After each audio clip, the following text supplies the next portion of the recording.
There is a sixth dimension beyond that which is known to men. It is a dimension as immense as the sky and as perpetual as eternity. It is the middle ground between illumination and darkness, between knowledge and ignorance. It lies between the depths of man's horror and the apex of his learning. This is a dimension of fantasy. It is an area which we call the Kreepy Zone.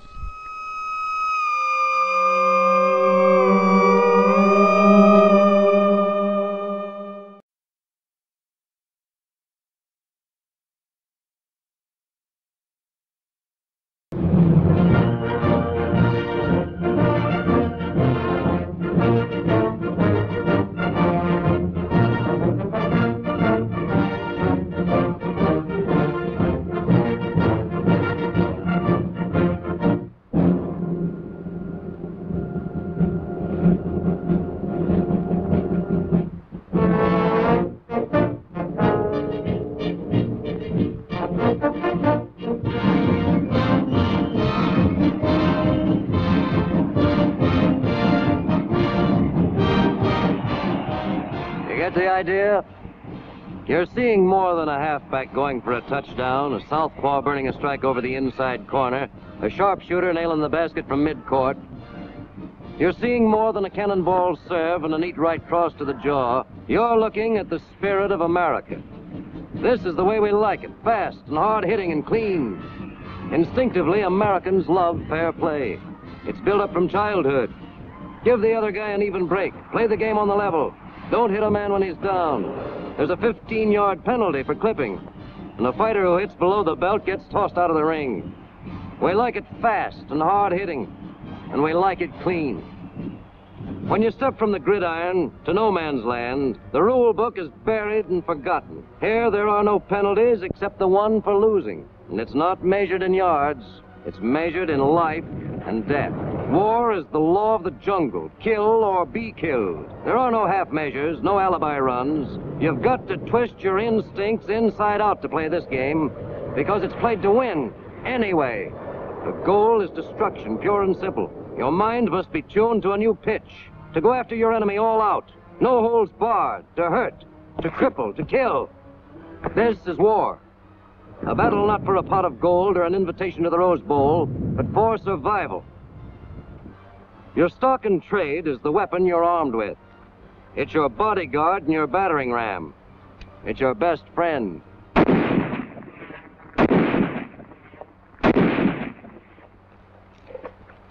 A Tommy gun. 105. A mortar. Fire! A carbine. A machine gun. A BAR. Treat it well. Keep it clean. Use it properly. And it won't let you down. But there are other weapons. It's a long way from this, the symbol of civilized sport, the peacetime art of self-defense, to this.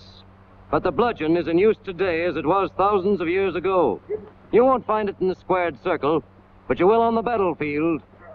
It's handy in a close fight when only one of you is coming out alive.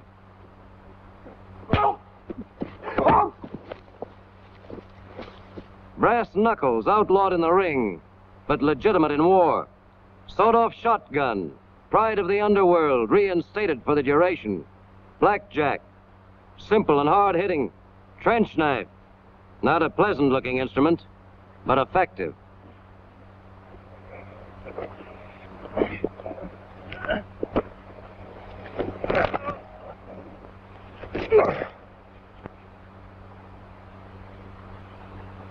A flamethrower, not pretty, but deadly. Yes, there are other weapons.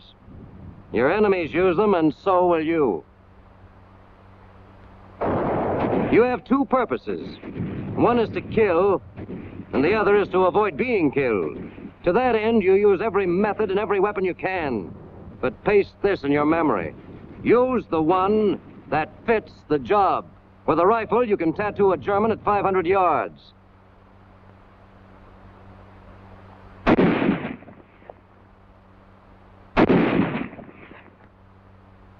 You can drill a Jap at a quarter of a mile.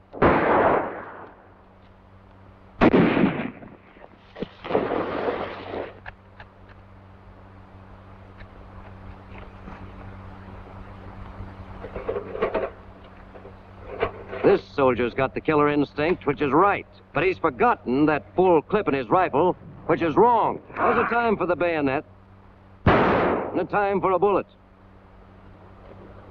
Look there. When you've got your enemy trapped in a dugout, don't rush in after him. That's what they're waiting for. Toss in a grenade and let them divide it.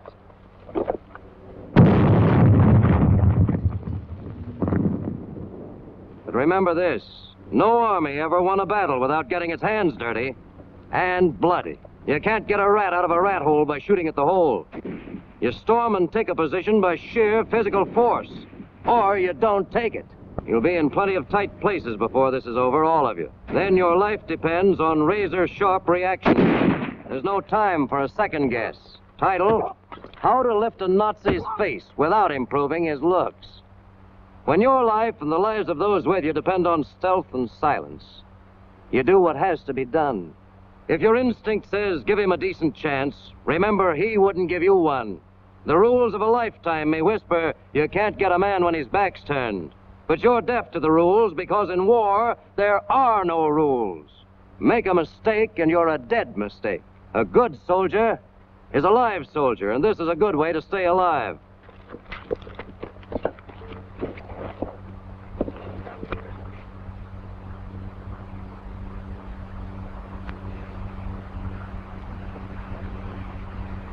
Washer. Washer.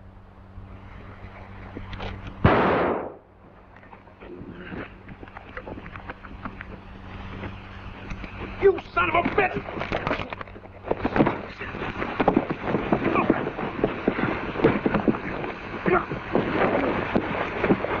In a rough and tumble, the password is kill. You forget the concept of clean-cut fighting. There's no such thing as clean-cut war. Sometimes the neat right cross to the jaw is all right. But there are 100 times when a neat right thumb in the eye is more dependable. This is brutal, savage, but they asked for it. We can take it and we can dish it out.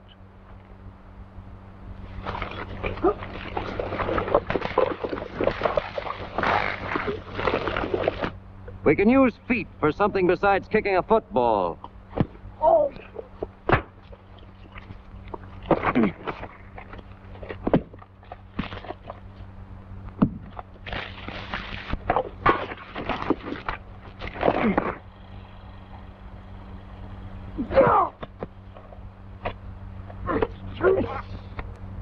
Not pretty, but practical.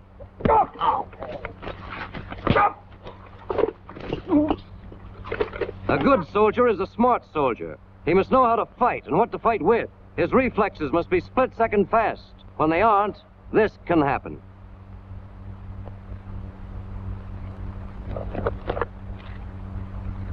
A good soldier uses the right weapon at the right time. When he doesn't, he can look mighty foolish. A rifle can kill at 1,000 yards. It doesn't take a nosedive to tell a good soldier when to take advantage of it. This is called locking the stable door after the horse is stolen.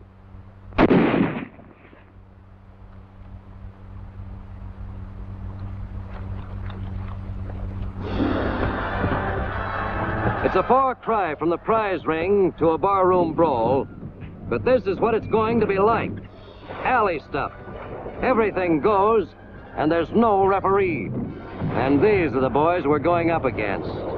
A gang of bandits with as much sense of fair play as a scorpion. We'll fight them with their own poison, bludgeons and blackjacks, knives and daggers, fists and feet, bullets and bayonets.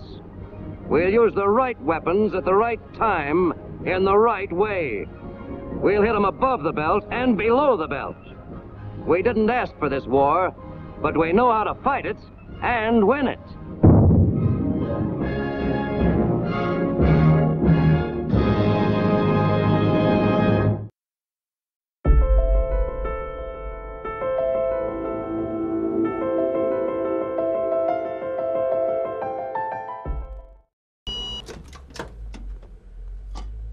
Private Jackson, you haven't changed a bit.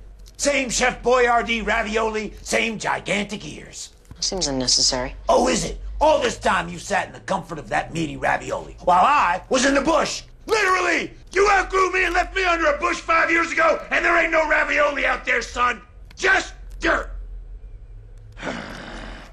Mom? Chef Boyardee micro beef ravioli. The saucy, meaty taste you never outgrow. This is Dr. Paul Bearer, and I'll be lurking for you next on Creature Feature.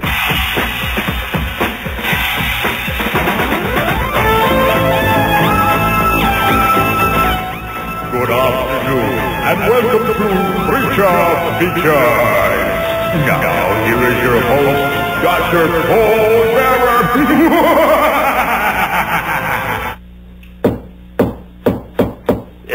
Hang on, I'll be right with you. Don't go anywhere. Okay, I got it done. Just decorating the tenement castle for the Ghoul-Tide season. And, of course, I had to hang the mistletoe, complete with the real toe. Well, that's just in case anybody drops in. This is Dr. Paul Bearer, and I'll be lurking for you next on Creature Feature.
That's a pretty familiar sound, isn't it? It isn't familiar only to you men. A lot of the people we're fighting have come to know that sound, too. And they duck and run like hell when they hear it.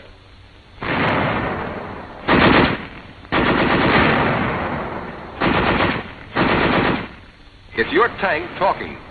Talking the only language the Axis understands. Here are some of the reasons he understands it so well.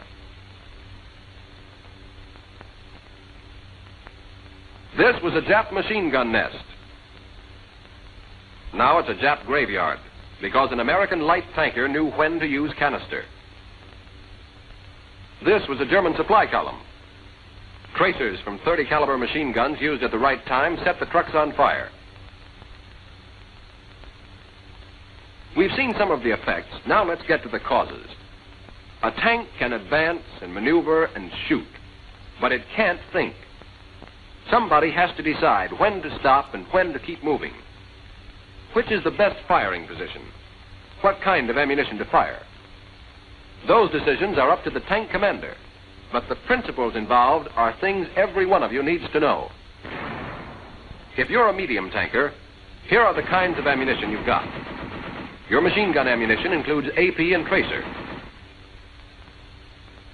For your 75 millimeter gun, first you have HE.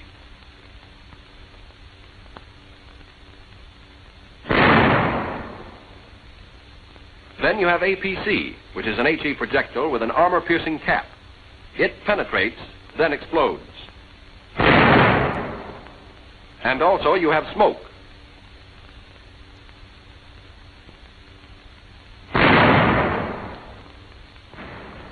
There's a slight difference in a light tank supply. For its 37 millimeter gun, a light tank carries canister, but no smoke shells.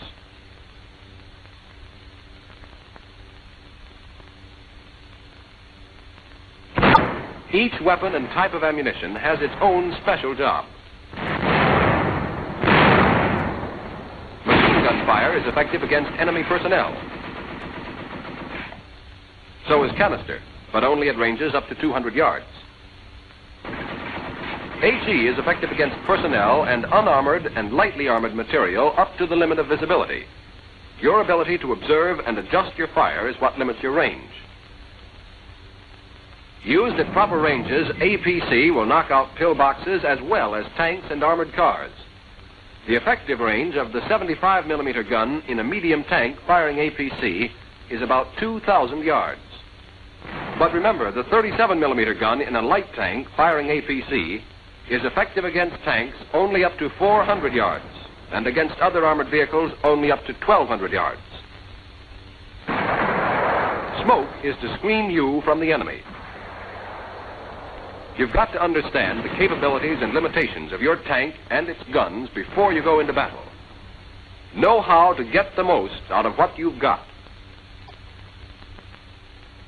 To show you some of the situations you should know how to handle, we're going to take a tank through a theoretical combat course. Various situations will be illustrated, each of which presents a different problem as regards selection of targets, type of ammunition, use of machine gun or cannon or both together, maneuvering, and taking cover. In each case, you'll have to think quickly, figure all the factors, and do the right thing.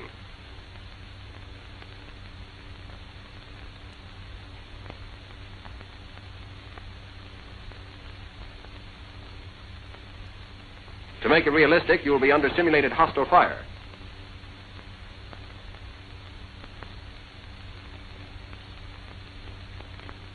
Let's figure that's your tank. It's loaded with live ammunition as though for actual combat. Button up tight and adjust your periscopes.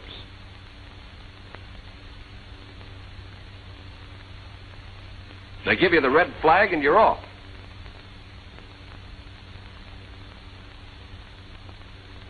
All right, suppose now you're in hostile territory.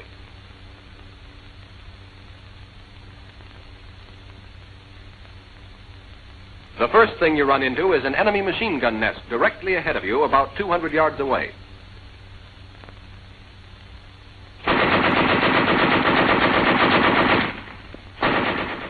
Notice that the finishing touch consists of running down the enemy position, smashing the gun for good.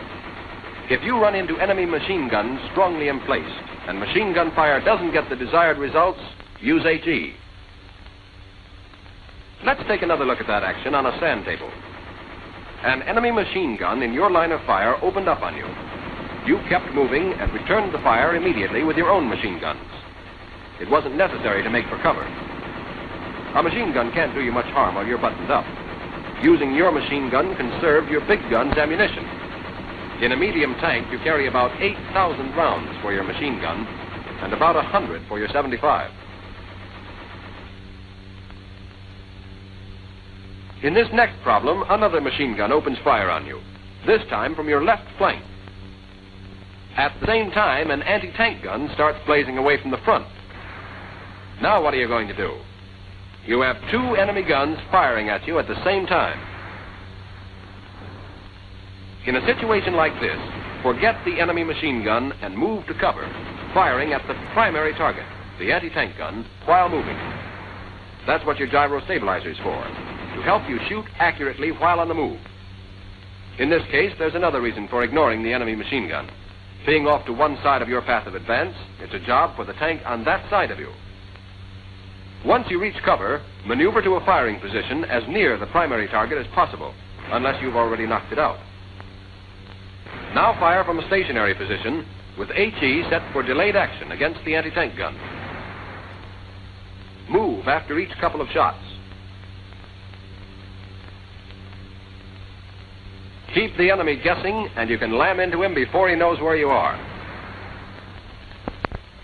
Keeping in mind the things you've just learned, watch this next situation carefully. Here are enemy personnel on your right.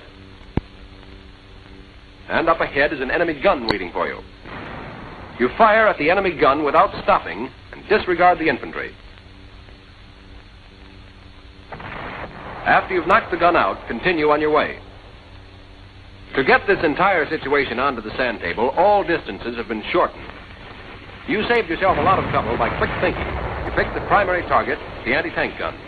You kept moving toward it, which was right in this case because cover was too far off on your flank to be of any use. And you fired while you moved. You ignored the secondary target, the infantry. And you fired the right ammunition, HE set for delayed action. In most situations, you can expect the terrain around an anti-tank gun to be mined. That's why you use HE to knock out the gun crew and demolish the gun from close range, and then skirt around the emplacement, giving it plenty of room. In this next situation, you have an enemy AT gun well concealed up ahead on the hillside. You have a choice of two firing positions, the woods on your left or the hill on your right.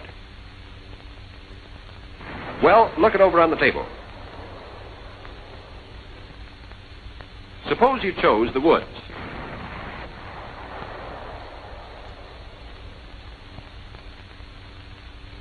Your field of fire would be limited, and the enemy would have a pretty good crack at you, especially if the woods are too heavy to permit much moving around. Also, once the enemy had spotted your position from your muzzle blast, the woods wouldn't be much protection. Now let's see why the hill is a healthier place. The most important reason is that it gives you a good defilated position. It gives protection, and you present a smaller target to the enemy. Here's how it looks when it's done right.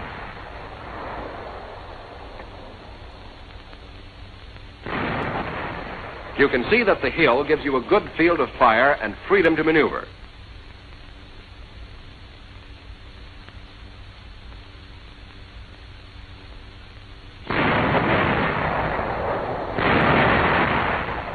Even though you're in a defilated position, utilize that freedom to maneuver to change your position after every couple of shots.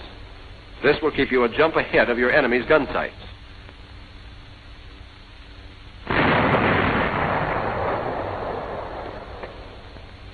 Remember, the hill gives a tank cover, whereas woods offer only concealment. Here's a case where no matter how much you may need concealment, you haven't any. It's a bad spot to find yourself in, but sometime you might be caught in the open like this. Remember what we told you on the firing line? Smoke, that's the stuff. Remember the old saying, they can't hit what they can't see. Your smoke will keep them blinded until you maneuver out of danger. You're batting 1,000. Now watch that whole action again. Never forget that you carry one kind of concealment with you at all times.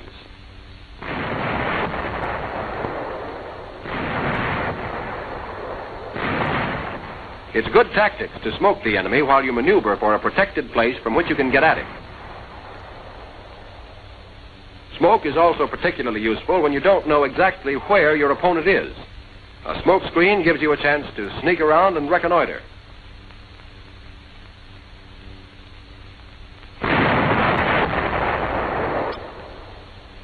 Keeping smoke in mind, what would you do if two enemy guns open fire on you, both of which are equally dangerous? Smoke one of them.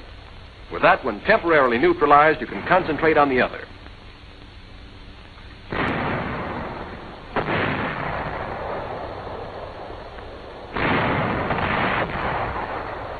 Maneuver into a position to knock it out.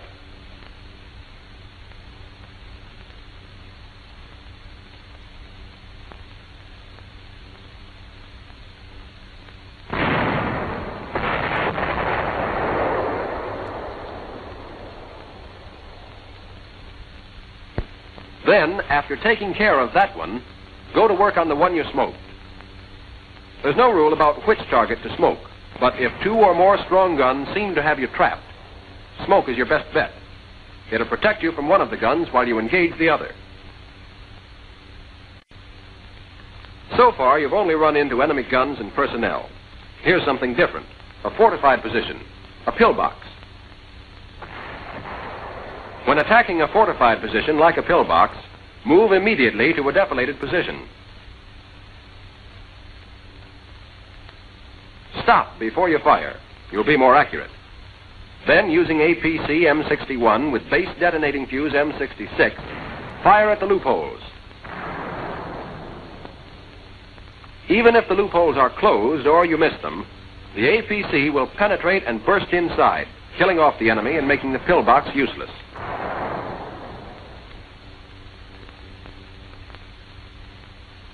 Look at the next problem on the sand table first. You run into a batch of infantry. What you do will depend on whether you're fighting from a medium tank or a light tank. If you're in a medium tank, knock them off with your machine guns.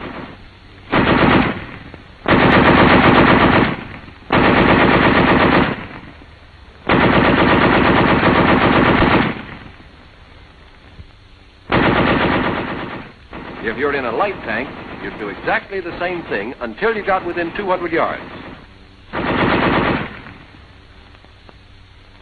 Then open up with canister from your 37mm gun and use your machine guns to fill in the pauses while you're loading. This is the result of canister. Here's your next problem as it would look on the sand table. Suppose an enemy tank puts in interference. Don't give him a chance to get set. Open fire immediately while you dig for cover.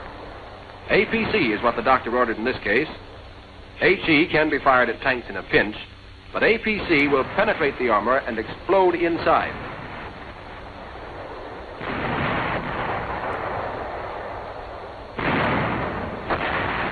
Keep your opponent guessing.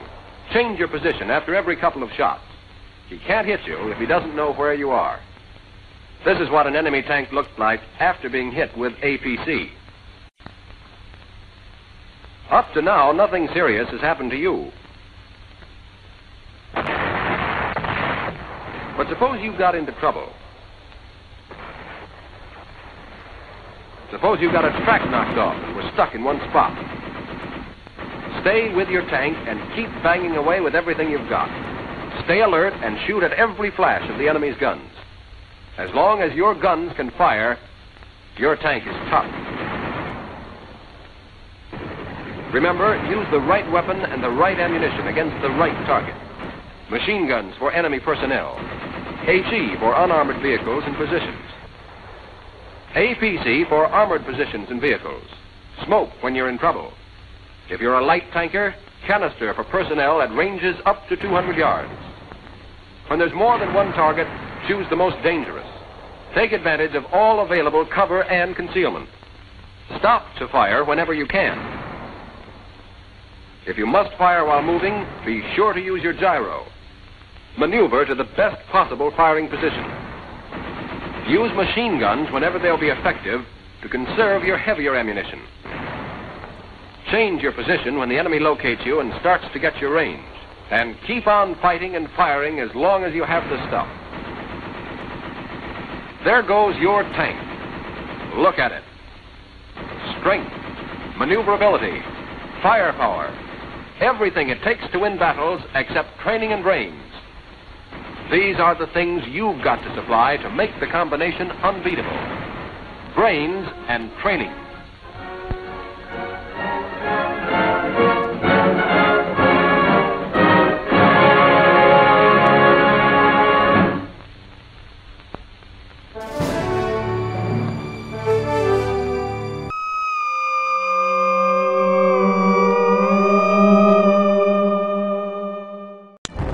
Beginning June 27th, meet the first family of terror.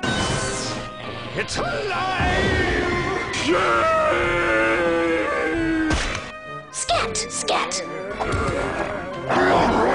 Easy with the teeth! Ow! Join award-winning horror experts Dino Stamatopoulos and Andy Dick as they host Mary Shelley's Frankenhole. Beginning June 27th. The time has come.